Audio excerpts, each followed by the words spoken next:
सबसे पहले एक सिंपल सी बात क्लियर करते हैं कि मेटा में ऑक्शन ओवरलैप होता क्या है।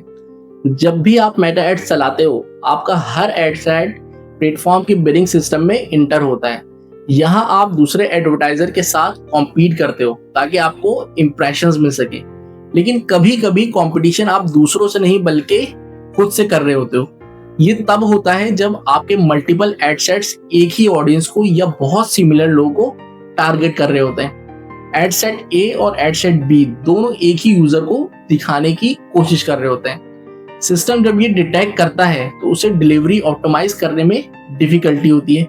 क्यों? क्योंकि दोनों एड सेट्स का ऑडियंस पूल ऑलमोस्ट सेम होता है। इस सिचुएशन को कहते हैं ऑक्शन ओवरलैप। अब इसका इफेक्ट क्या होता है? डायरेक्टली गारंटीड नहीं होता, लेकिन आमतौर पे सीपीएम और सीपीसी इंक्रीज कर सकते हैं। लर्निंग फेज अनस्टेबल हो सकता है। डिलीवरी इनकंसिस्टेंट हो सकती है। एक तरह से आपका ही बजट इंटरनली ब्रेक हो जाता है। जैसे आप एक ही एग्जाम के लिए 2 ट्यूशंस ज्वाइन कर लो, दोनों में एनर्जी लग रही है पर आउटपुट डुप्लीकेट आ रहा है। इसी तरीके से एक चीज है reduce auction overlap auto play. ये मेटा का एक ऑटोमेटेड ऑप्टिमाइज टूल होता है। सिस्टम दिन में मल्टीपल दफा चेक कर रहा होता है कि आपके एड सेट अननेसेसरी ओवरलैप तो जनरेट नहीं कर रहे। अगर करते हुए मिले तो मेटा इवैल्यूएट करता है कि कौन सा एड सेट ज्यादा एक्सपेंसिव चल रहा है, किसकी लर्निंग बार बार रिसेट हो रही है और कौन सा ओवरऑल वीकर सिग्नल शो कर रहा है। फिर सिस्टम ऑटोमेटिकली उस लो वैल्यू एड सेट को पॉज कर देता है। इसको मेटा अपनी लैंग्वेज में कहता है automatically applied ad set optimisation.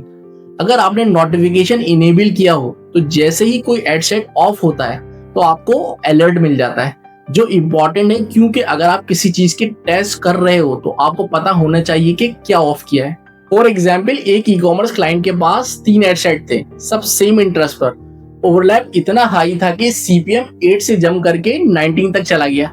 जब ओवरलैप रिडक्शन इनेबल किया तो सिस्टम ने 2 दिन में एक एड सेट ऑफ कर दिया। नेक्स्ट फ्यू डेज में सीपीएम फिर 9 के आसपास स्टेबलाइज हो गया। ये गारंटीड आउटकम नहीं होता, पर हाई ओवरलैप में ऐसी इंप्रूवमेंट कॉमन है।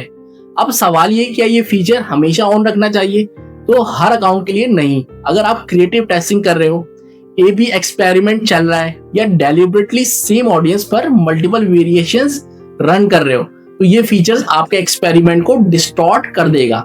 लेकिन अगर आप लार्ज स्केल में कैंपेन रन करते हो जहां मल्टीपल एड सेट चल रहे हैं, तो ये फीचर्स इंटरनल कंपटीशन को क्लीन कर देता है और अकाउंट स्टेबल हो जाता है।